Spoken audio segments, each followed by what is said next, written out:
8 Messerschmitt 109s dive from 22,000 feet. Their wingman formation is textbook, their closure rate exceeds 450 mph, their firing solution is perfect. The lone P-47 Thunderbolt below has nowhere to go. Then the American does something that violates every law of aerial combat. He pulls back, cuts throttle, and lets his aircraft stall. The nose pitches up violently. The wings shudder. The aircraft hangs motionless for 2 seconds, suspended between flight and fall. German radio chatter explodes. Fliegt rückwärts! He's flying backwards. The lead Me-109 screams past, overshooting by 300 yards. His wingman breaks left, unable to track. The formation dissolves into chaos. By the time they regroup, the Thunderbolt is gone, diving toward the cloud deck with a smoking engine and 6 bullet holes, but intact. What just happened would be studied for decades. France, March 1944. The sky over occupied France is not neutral territory. It belongs to whoever controls the altitude. German fighters own the high ground, stalking bomber formations from 25,000 feet where the air is thin and cold enough to freeze spit before it hits the floor. Allied escort fighters climb to meet them, burning fuel they cannot spare, fighting in an environment where mistakes are measured in seconds and physics is the only judge. The P-47 Thunderbolt is a brute. 8 tons of aircraft built around a massive radial engine. It dives like a brick and absorbs punishment that would shred lighter fighters. But it climbs slowly. It turns like a freight train against the nimble Me-109. It is outmatched in everything except firepower and the ability to take hits. Doctrine is clear. Use your dive speed. Never dogfight. Never slow down. Speed is life. American pilots fly by the numbers. They memorize performance charts, optimal climb rates, combat power settings. They train in formation discipline and mutual support. They learn to trust the aircraft's strengths and avoid its weaknesses. The manual is written in the blood of pilots who experimented and died. It is not questioned. It is followed. But the manual does not account for desperation. It does not account for the moment when altitude is gone, when the formation is scattered, when 8 enemy fighters are diving and there is no place to run.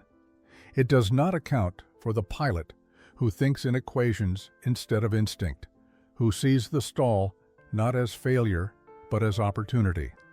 The sky does not care about doctrine, it cares about physics, and physics, properly understood, can turn vulnerability into a weapon that no one expects. Winter 1943. The 8th Air Force begins its deep penetration raids into Germany. Bomber streams stretch across the sky, B-17s and B-24s flying in tight formations, their defensive guns overlapping fields of fire. The theory is sound. Mass firepower will deter enemy fighters. The reality is different. German fighters attack from the sun, from above, from head-on angles, where the bombers have no forward guns. They fire and break away before the gunners can track them. Bomber losses exceed 10% on some missions. Entire squadrons disappear over the Ruhr Valley. Crews fly their tours in numb silence, counting missions like condemned men counting days. The fighters try to help. P-47s and P-38s escort as far as their fuel allows, then turn back, leaving the bombers naked over the heart of the Reich. The fighters that remain are outnumbered and outmaneuvered.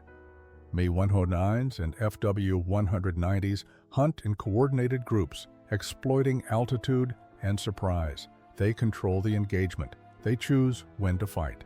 Allied pilots react. The mathematics are brutal. A P-47 at full combat power burns 200 gallons per hour. The internal tanks hold 305 gallons. External drop tanks add range, but they must be jettisoned before combat. The fuel calculation is simple. Fly to the bombers, stay with them for 15 minutes, race home on fumes. Any deviation, any extended dogfight, any navigation error means ditching in the channel or crash landing in occupied territory. Pilots carry escape kits, silk maps, compasses hidden in buttons. Most never use them. Most who go down do not walk away. The cold is a weapon. At 25,000 feet, the temperature drops to minus 40 degrees. Oxygen systems freeze. Gun mechanisms jam. Pilots wear electrically heated suits that fail without warning. Frostbite is common. Men lose fingers trying to clear jammed guns. The physical toll compounds the tactical disadvantage. German pilots train for years. They fly hundreds of hours before seeing combat. They understand energy tactics, vertical maneuvers, the geometry of pursuit. Allied pilots arrive with 200 hours of flight time and 10 hours of gunnery practice. They learn in combat or they die learning. The gap is measurable in loss rates. In the first 6 months of deep penetration raids, the 8th Air Force loses over 1,200 aircraft. Fighter losses are lower, but still significant. Replacement pilots arrive weekly. Veterans count their survival in missions completed. Knowing the odds worsen with each sortie, some break. Flight surgeons quietly ground men whose hands shake too badly to hold a stick. Others grow reckless, chasing kills with suicidal aggression. A few, very few, start thinking differently. They stop accepting doctrine as gospel. They start asking why the rules exist and whether the rules account for every situation. Into this grinder steps a pilot who does not fit the mold, who thinks in systems and equations, who will question the one thing no one dares to question, the idea that speed is always survival. His name is Thomas Calloway. Born 1921 in a railroad town in Pennsylvania, his father repairs steam engines for the Reading Railroad. His mother teaches mathematics at the local high school. The house smells of machine oil and chalk dust. Dinner conversations revolve around gear ratios and thermodynamics. Tom learns early that problems have solutions if you understand the underlying mechanics. He builds model aircraft from balsa and tissue paper, testing weight distribution and wing loading in the backyard. He reads popular mechanics and technical journals his father brings home. He sketches modifications in the margins, improving designs that engineers with degrees have already finalized. At 17, he is 6 feet 3 inches tall and still growing. Too tall for most cockpits, too gangly for sports. He attends Penn State on a scholarship, studies mechanical engineering, spends weekends at a small airfield outside town, trading labor for flight lessons. The instructor is a barnstormer from the 1920s, a man who learned to fly by trial and catastrophic error. He teaches Tom the things the manuals do not mention, how an aircraft feels at the edge of a stall, how the controls go soft before they quit entirely, how to recognize the margins between control and chaos. Tom keeps a logbook that is part flight record, part technical diary. He notes stall characteristics at different weights and configurations. He documents recovery techniques. He measures control authority in degrees of deflection and seconds of response time. His instructor calls it overthinking. Tom calls it data. When war breaks out, Tom tries to enlist in the Navy flight program. The recruiter measures him, shakes his head, and suggests the infantry. Too tall, the cockpits are standardized. Tom tries the Army Air Forces, same result. He argues that height should not disqualify competence. The argument goes nowhere. Frustrated, he finishes his engineering degree and takes a job at a defense contractor designing fuel systems for bombers. It is important work. It is not flying. In 1943, the rules change. The need for pilots exceeds the need for regulations. Height restrictions are quietly relaxed. Tom reapplies. This time, he is accepted. Flight training is abbreviated. The demand for pilots outpaces the capacity to train them properly. Tom completes basic in 4 months, advanced in 3, gunnery in 2 weeks. He graduates near the top of his class in technical scores, near the middle in practical flying. Instructors note his precision, but question his decisiveness. One evaluation reads, "Hesitant in simulated combat, overthinks maneuvers, Adequate for bomber duty, not recommended for fighters. Tom is assigned to P-47 Thunderbolts anyway. The Air Force needs every pilot it can get. He ships to England in January 1944, joins the 356th Fighter Group, and begins flying escort missions over occupied Europe. He does not fit the fighter pilot stereotype. He is too quiet, too careful. He asks too many questions. The 356th flies out of Martlesham Heath, a wind-swept airfield on the coast of Suffolk. The runways are perforated steel matting laid over mud. The barracks are Nissen huts that leak in the rain. The officers' club is a converted barn with a wood stove and a battered piano. No one plays anymore. The smell is damp wool and aviation fuel. Morning briefings happen in darkness. Intelligence. Officers pull back curtains to reveal maps covered in red thread. Target: rail yards at Schweinfurt. Expect heavy fighter opposition. Take off at 100 hours. Every mission is a variation of the same script. Fly east, climb to altitude, rendezvous with the bombers, escort them to the target, fend off German fighters, race home on fumes. Some days everyone comes back. Most days, someone does not. Tom flies his first combat mission in February. The formation encounters 4 FW-109s over Belgium. The fight lasts 90 seconds. Tom fires 200 rounds and hits nothing. His wingman takes cannon shells through the engine and ditches in a field. Tom circles once, sees the parachute, and returns to base alone. The debrief is short. The intelligence officer asks what he saw. Tom describes the attack angles, the closure rates, the deflection errors in his own gunnery. The officer writes none of it down. He has heard it all before. By March, Tom has flown 12 missions. He has not scored a kill. He has lost 3. Wingmen. The squadron leader is considering reassigning him to bomber escort exclusively, a role for pilots who cannot hack fighter-to-fighter combat. Tom does not sleep well. He lies in his bunk listening to the wind shake the hut and replays each engagement in his mind. He sees the patterns. German fighters attack from above, using altitude to build speed. They dive through the formation, fire, and zoom back to altitude before the escorts can react. The tactic exploits the P-47's slow climb rate. By the time the American fighters chase them to altitude, the Germans are repositioned for another attack. The doctrine says to dive away, use the P-47's superior dive speed to disengage. But diving means abandoning the bombers. It means ceding the initiative. Tom begins to sketch alternatives. What if you did not dive? What if you used the P-47's strength, its ability to absorb damage, to stay in the fight? What if you forced the German pilot to adjust instead of reacting to his attack? He studies aircraft performance manuals. The P-47 stalls at 90 mph indicated airspeed in level flight. Stall speed increases in a turn due to G-loading. A 60-degree bank doubles the stall speed. Pilots are trained to avoid stalls. A stalled aircraft is uncontrollable, vulnerable, dead. But Tom notices something in the numbers. Stall recovery in a P-47 takes 3 to 4 seconds if executed correctly. During those 4 seconds, the aircraft drops approximately 500 feet and loses forward momentum.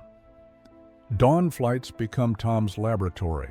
He takes off before the morning briefing, climbs to 15,000 feet over the North Sea, and pushes the Thunderbolt to its limits. He learns that the P-47 does not stall suddenly. It gives warnings. The stick shakes, the nose wallows, the wings rock gently. If you catch it early, recovery is smooth.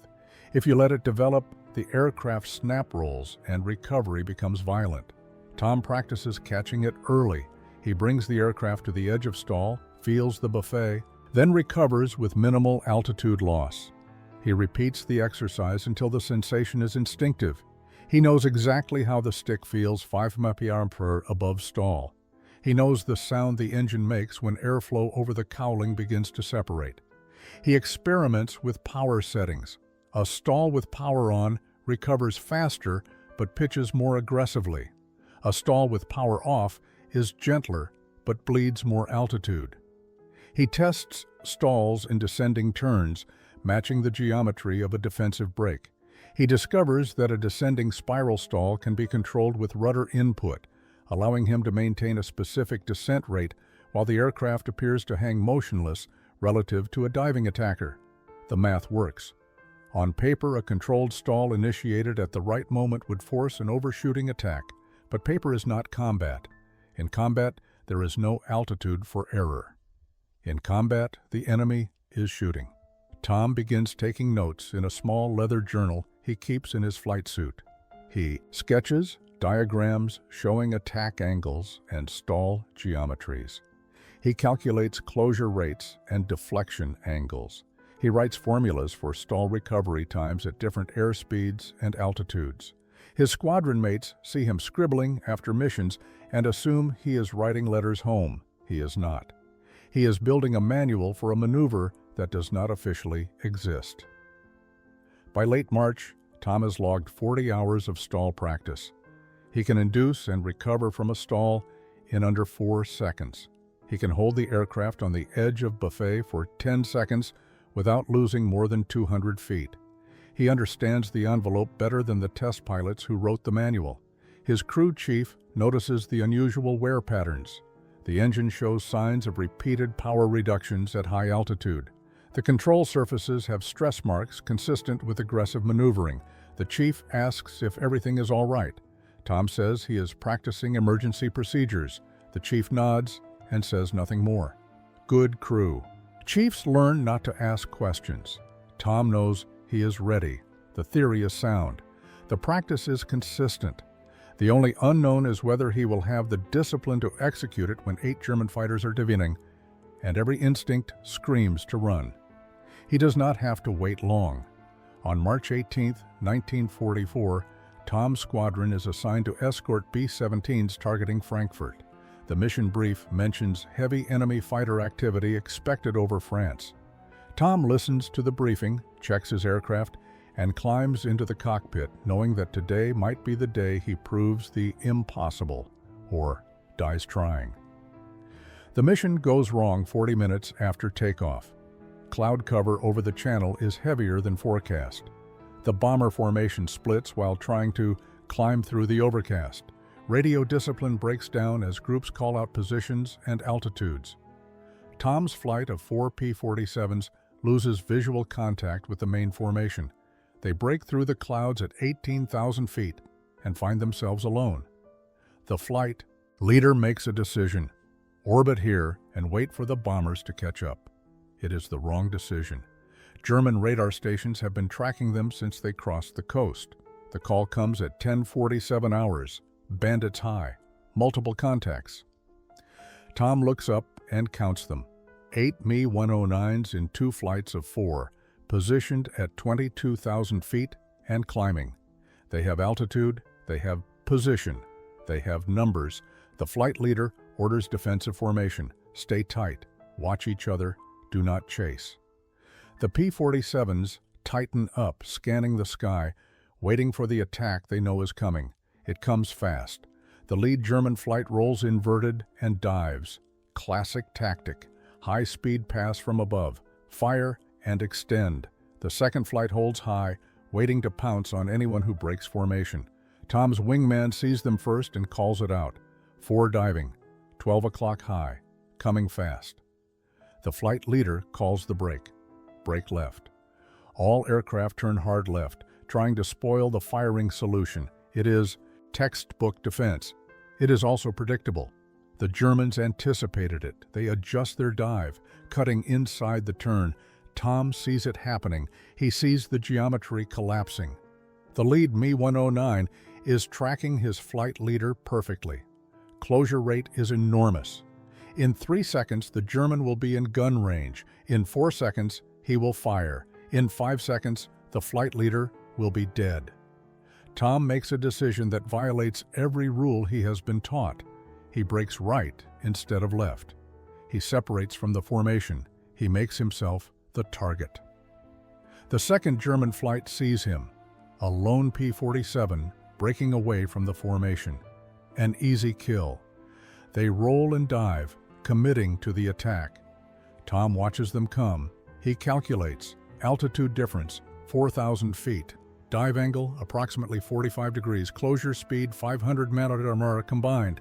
Time to firing range, 8 seconds. He counts. 8, 7, 6.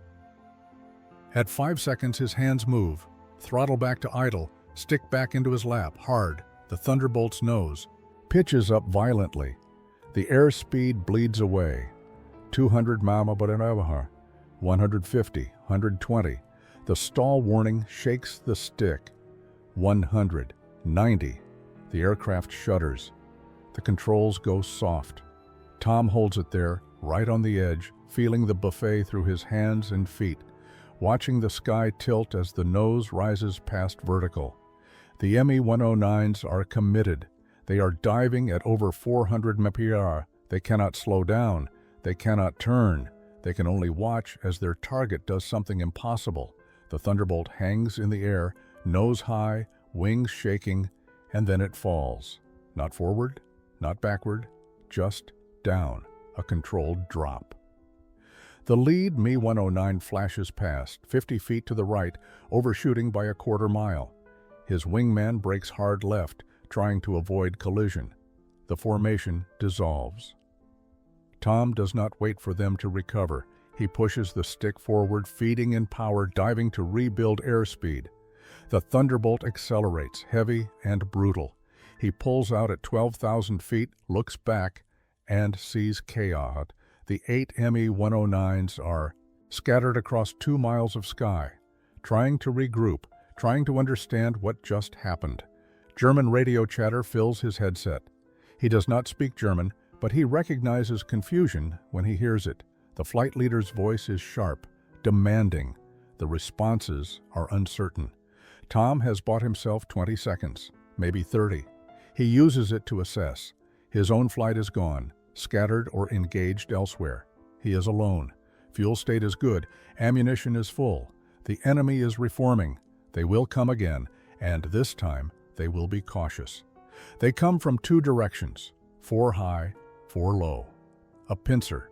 Tom sees it developing. He cannot outrun them. He cannot outclimb them. He can only do what he has practiced. He waits until the geometry is perfect. The high flight dives. The low flight climbs. They will converge on him simultaneously, giving him nowhere to go. Textbook. Tom pulls the same maneuver. Throttle back. Nose up. Stall. The aircraft hangs. The Me-109s overshoot again, but this time they are ready. They do not panic. They extend, climb back to altitude, and reset. The lead pilot is learning. He calls something over the radio. The formation adjusts. They will attack in sequence now, one at a time, forcing Tom to choose which threat to counter. The first attack comes from his 6 o'clock. Tom sees him in the mirror, mounted on his canopy. A single Me-109 diving, committing early. Tom waits. He lets the German close to 400 yards. Then he stalls. The Me-109 fires and misses, his tracers passing through empty air where Tom's aircraft should have been. The German pulls up, frustrated. The second attack comes before Tom recovers fully. Another Me-109 from the beam. Tom rolls, stalls again, this time in a descending spiral. The German overshoots. The third attack is more aggressive. The German closes to 200 yards before firing. Tom stalls, but the German anticipates it and pulls up early, raking the Thunderbolt with cannon fire as he passes. Tom feels the impacts. The aircraft shudders, warning lights flash, hydraulic pressure is dropping, coolant temperature is rising. He is hit, but he is still flying. The Germans are learning, but Tom is running out of altitude. Each stall cost 500 feet. He started at 12,000. He is down to 8,000. 4 more stalls, and he will be at deck level with nowhere to go. The attacks continue. The Germans are coordinated now, attacking in pairs, forcing Tom to defend in 2 directions. He stalls, recovers, stalls again. His vision grays from the G-forces. His arms ache from hauling the stick. He is bleeding altitude and energy and time. Then something shifts. The attack's slow. Tom checks his fuel. The Germans check theirs. They have been fighting for 12 minutes. They are deep over France. They need fuel to get home. Tom lands at Martlesham Heath on one engine and failing hydraulics. The Thunderbolt veers off the runway into the grass, gouging a trench 50 yards long before shuddering to a stop. The canopy is cracked. Fuselage is punctured in 23 places. Coolant and hydraulic fluid pool beneath the wings. Ground crews sprint toward the aircraft, expecting to pull a body from the wreckage. Tom climbs out on his own, legs shaking, flight suit soaked with sweat. He stands next to the wing and counts the holes. 6 cannon strikes, 17 machine gun hits. None penetrated the cockpit. The crew chief stares at the aircraft and asks how he is alive. Tom says he got lucky. It is not luck. It is physics. The intelligence officer debriefs him in a tent still smelling of canvas and coffee. Tom describes the engagement methodically. 8 Me-109s, multiple attacks, defensive stall maneuver executed 6 times, 4 confirmed overshoots, 2 partial overshoots. Enemy disengaged due to fuel constraints. The officer writes it down, then stops. He asks Tom to repeat the part about the stall. Tom explains. When an enemy fighter commits to a high-speed diving attack, a sudden deceleration collapses his firing. Solution: a controlled stall produces that deceleration. The enemy overshoots. The geometry reverses. The officer stares at him. He asks if Tom is saying he deliberately stalled his aircraft 6 times while under fire. Tom says yes. The officer asks if he is insane. Tom says no. He asks if he can demonstrate the physics. The tent fills with pilots and engineers. Tom sketches on a chalkboard. He draws attack angles and closure rates. He calculates energy states and overshoot distances. He explains stall characteristics and recovery times. Some men listen. Others shake their heads. The squadron commander interrupts. He says stalling in combat is suicide. Tom says diving away is also suicide if you cannot outrun the enemy. The commander says the maneuver is reckless. Tom says reckless would be dying without trying something new. The argument escalates. Tom is ordered to stop experimenting. He is grounded pending review. The decision lasts 3 days. On March 21st, another pilot tries Tom's maneuver. He is jumped by 4 FW-190s over Belgium. He stalls at the moment of attack. The Germans overshoot. He survives and returns with gun camera footage showing the enemy flashing past his nose. The footage is analyzed. The physics are confirmed. The maneuver works. On March 24th, a 3rd pilot uses it and survives an engagement he should have lost. The squadron commander calls Tom back to his office. He does not apologize. He asks Tom to teach the technique to the squadron. Tom agrees on one condition. It is taught as a last resort option, not a primary tactic. The commander accepts. Tom spends the next week conducting training flights. He demonstrates the stall at altitude. He explains the timing, the control inputs, the recovery technique. He emphasizes that the maneuver requires precise execution. Too early, and the enemy adjusts. Too late, and you die. Some pilots master it quickly. Others struggle. A few refuse to try, convinced it violates too many instincts. Tom does not push. He simply teaches those willing to learn.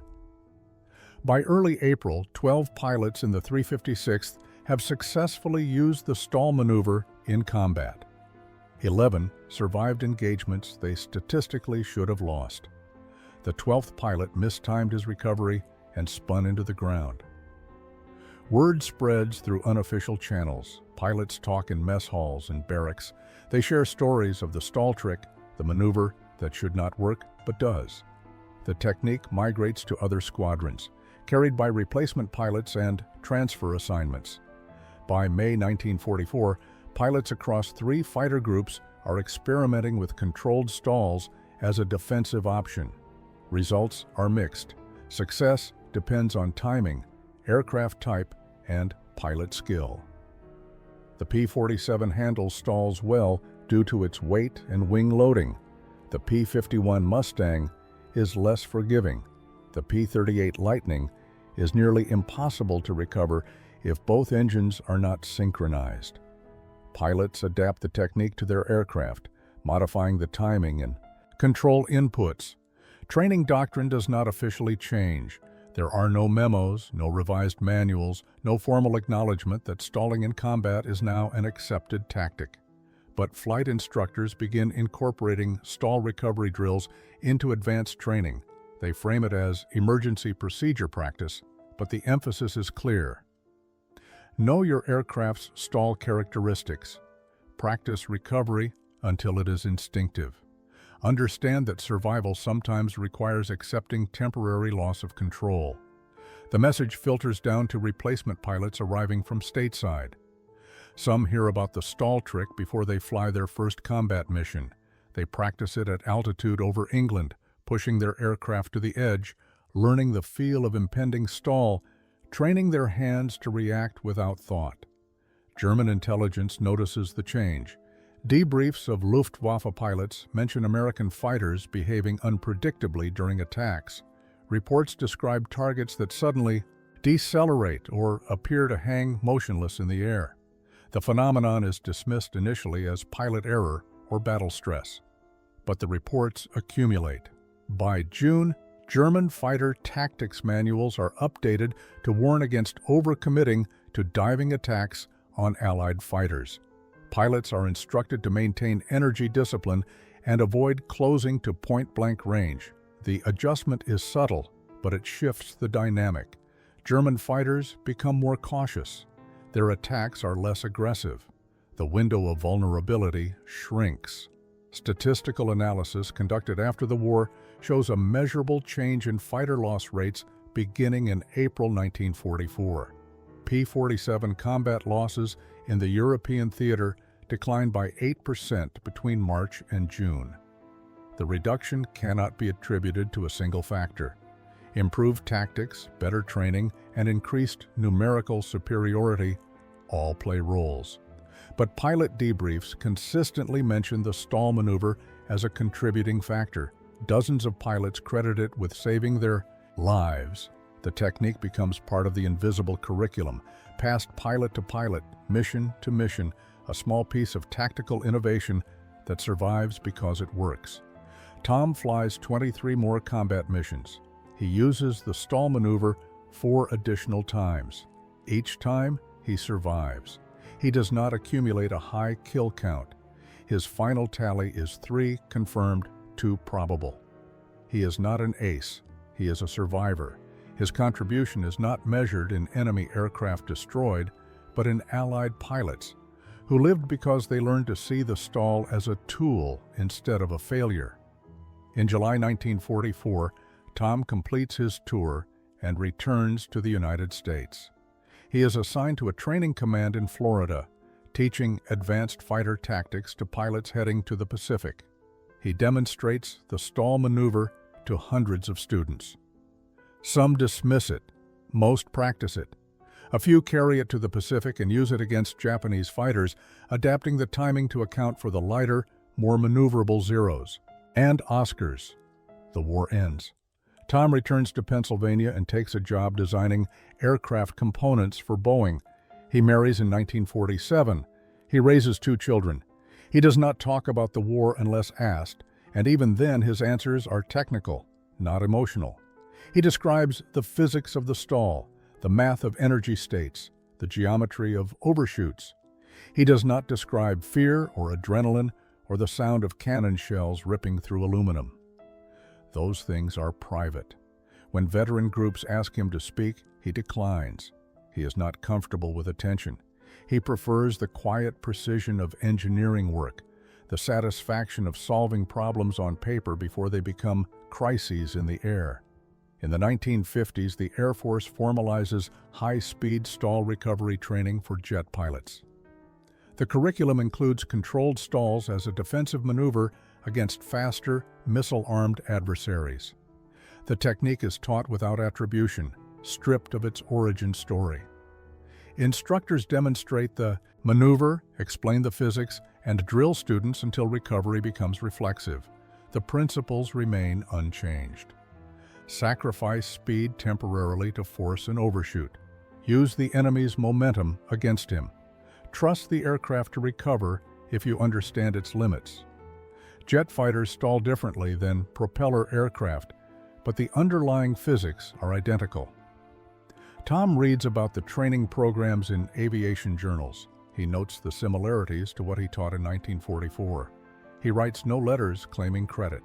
He simply nods and continues his work. Tom dies in 1989 at the age of 68. His obituary mentions his wartime service and his engineering career. It does not mention the stall trick. Most people who read it do not know what he contributed. But in fighter squadrons around the world, pilots still learn energy management, stall characteristics, and the importance of knowing an aircraft's performance envelope. The language has evolved. The technology has advanced. But the core lesson persists. Survival is not always about speed or firepower. Sometimes it is about understanding the margins of control and having the discipline to use them when every instinct screams otherwise.